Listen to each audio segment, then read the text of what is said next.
Hey everyone, Mr. Sujano here, your source for gaming, tech, emulation, and open source news. Let's get started. Alright, to kick things off, we're talking about PlayStation 3 emulation on Windows with RPCS3. And RPCS3 on Windows is back. So for those who may not be aware, at a very high level here, RPCS3 on Windows has not really been updated since around June, and it was due to Microsoft, not RPCS3. Microsoft updated Visual Studios, there's a problem with it, and RPCS3 and Visual Studios were not playing nicely, and it was a Microsoft problem. Anyways, instead of waiting for a Microsoft fix that is in progress, just don't know when, RPCS3 found a way around the issue. So here's what the RPCS3 team had to say. The RPCS3 Windows builds have been re-enabled. Lead developer Elad335 has fixed a bug with how RPCS3 PPU-SPU threads use x64 CPU registers on Windows systems, which avoids the issue that started on MSVC 17.14. And for those who may be unaware, MSVC stands for Subscribe to Mr. Sujano, or Microsoft Visual C++, depending on how you wanted to interpret that. They say this fixes the instability in Windows builds, which are now updated. So if you are on Windows, and I guess also Linux and Mac, at the time of filming, the latest update for RPCS3 is version 0.0.37-18147. And if you're interested and wanted to learn more about it, like everything we talk about, links will be within the GitHub link in the bottom of the description below. I don't hide my sources. And speaking about updates, next up we're talking about Nintendo 64 emulation with Gopher64, and Gopher64 just got a brand new update. So at the time of filming, Gopher64 version 1.1.6 is the latest update. And they say here they've updated Rust to 1.90 and STL to 3.2.22. And they've re-enabled selective RDP sync, a performance enhancement that should improve FPS. And speaking about emulation and updates, next up here we're talking about Nintendo Switch emulation with Hydra.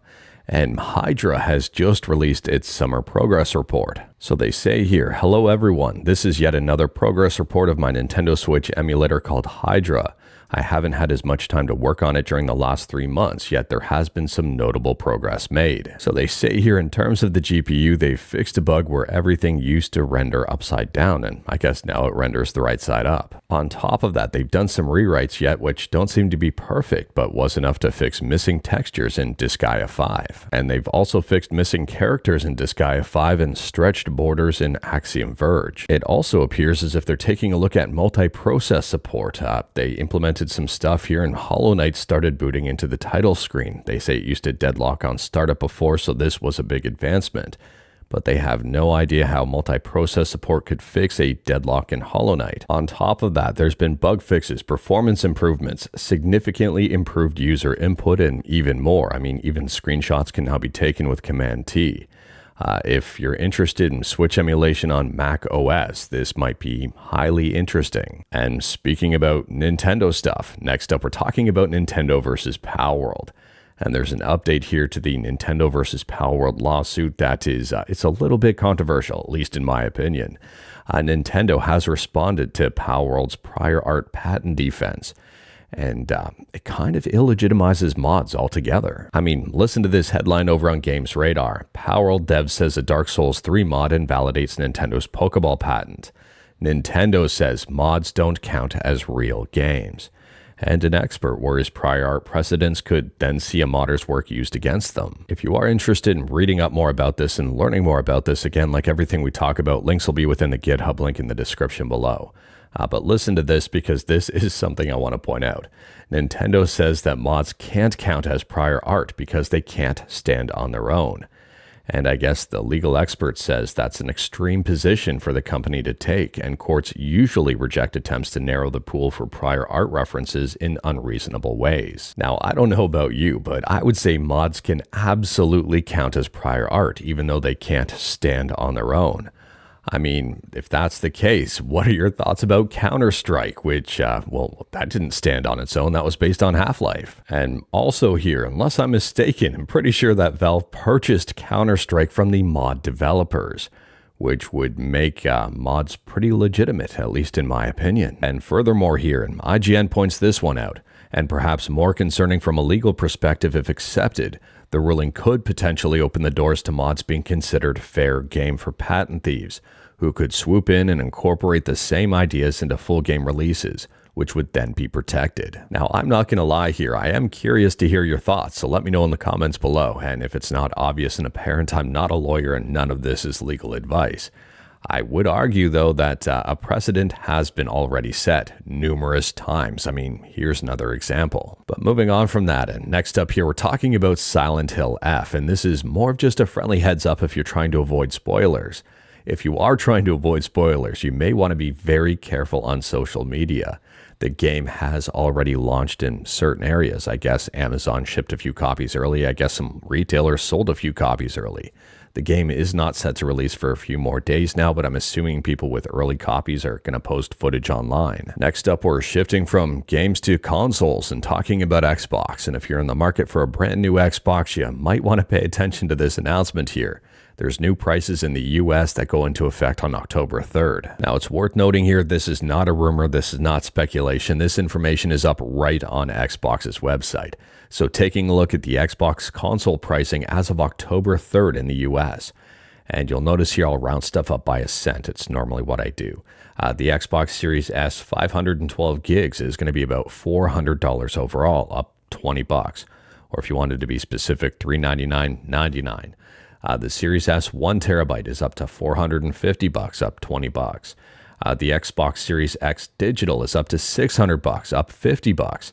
The Series X is up to $650, up 50 bucks. And the Series X 2 terabyte Galaxy Black Special Edition is up to $800, up about 70 bucks. So my recommendation here is if you are in the States and thinking about picking up an Xbox, sooner might be better than later, unless you like spending more money. Who knows? Kind of surprised to see this. They're blaming the state of the economy, if I'm not mistaken here. But at the same time, it's weird. The console has been out for so long. Normally, you'd think to see reductions in price point later on in the console's life cycle, not increases. And on a side note here, without going on too much of a tangent, what I also think is really crazy is that the Xbox Series S 512, if I'm not mistaken, was launched at $300, $299.99 if you wanted to be specific. And now it's up an extra $100 overall. I mean, this latest $20 price increase was on top of a previous price increase. It's just price increase after price increase. I don't know what's next. And speaking about purchasing stuff and hardware, next up we're talking about the recently released iPhone Air. It seems as if early adopters are experiencing some issues here, even after just one day with fog inside the camera. Now, I'd say here this is one of the big risks of being an early adopter, especially in today's day and age. I mean, on one hand, you get the thing right away and it can be exciting, and if it's good, great. But on the other hand, if there are some bugs or issues with it, you're kind of a beta tester. Could be wrong with that, but at the same time, I don't think so. Taking a look at this, it's just, this is super unfortunate, especially if this is a widespread problem. And speaking about early adoption, next up, we're talking about the Lenovo Legion Go Gen 2. Now, we talked about this very Reddit thread just the other day when they talked about investigating SteamOS on the Legion Go Gen 2. Anyways, they've updated it since then, and it does seem that some people who have pre-ordered a Legion Go Gen 2 are getting those pre-orders canceled. So they say right here, we wanted to share an update after connecting with our Lenovo retail colleagues around the world.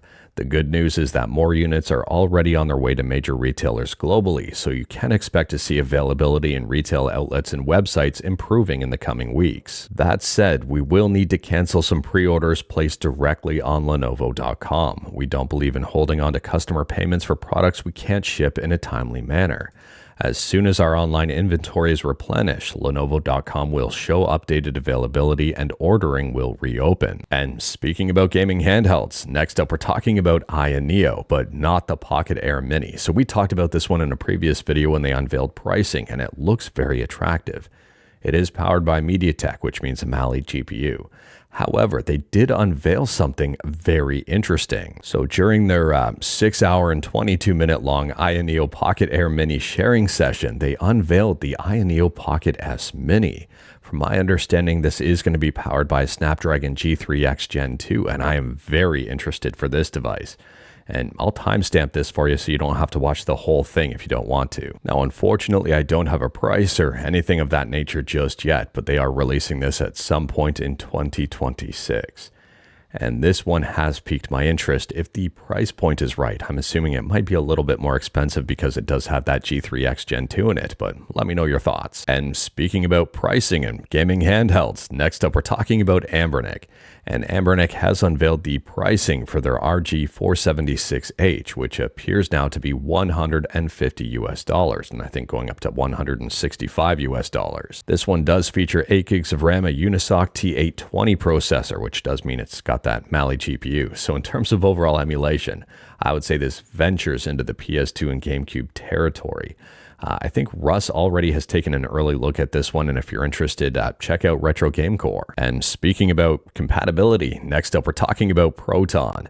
And Proton Experimental has just updated, and even more games are now compatible, and they've got some fixes here for some other games. So as of the latest version of Proton Experimental, Activore Direct Action with AMD GPUs, Starlight, Revolver, Gemstones, and Warnament are now playable. Furthermore, they say they fixed Counter-Strike rarely crashing when connecting to matches, and they've also fixed Disgaea PC not displaying controller icons correctly, and well, even more. And speaking about new releases of stuff, next up we're talking about not a new release. Well, technically, yes, it's a new release. It's a first release.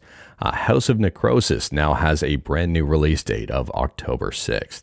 I think it's a perfect time for this game to be launched right towards Halloween. If you're interested in this one, it is on Steam. There is a free demo available, and maybe you'll get a feel for the game of whether or not you wanted to add it to your wish list. If you played this one, let me know your thoughts about it in the comments below. And speaking about thoughts about games, next up we're talking about Skate. And well, Skate launched this week in early access. It is free to play here, and right now it's got a mixed overall review score. So taking a look at the reviews, and I immediately thought there were going to be problems with bugs and crashing and performance and that kind of stuff, considering it is in early access. But that doesn't seem to be the problem here. I mean, this person says right here, I'm going to be upfront. No, this isn't an unplayable abomination in the same way Tony Hawk's Pro Skater 5 is, and there were some moments where I did have fun.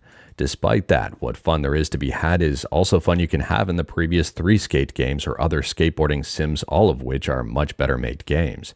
It feels like this game is only in early access, so EA can make a quick buck off microtransactions. And furthermore, the review right under it, Skate is here, but the soul is gone. This person here says, this is the epitome of a cynical, soulless corporate money grab.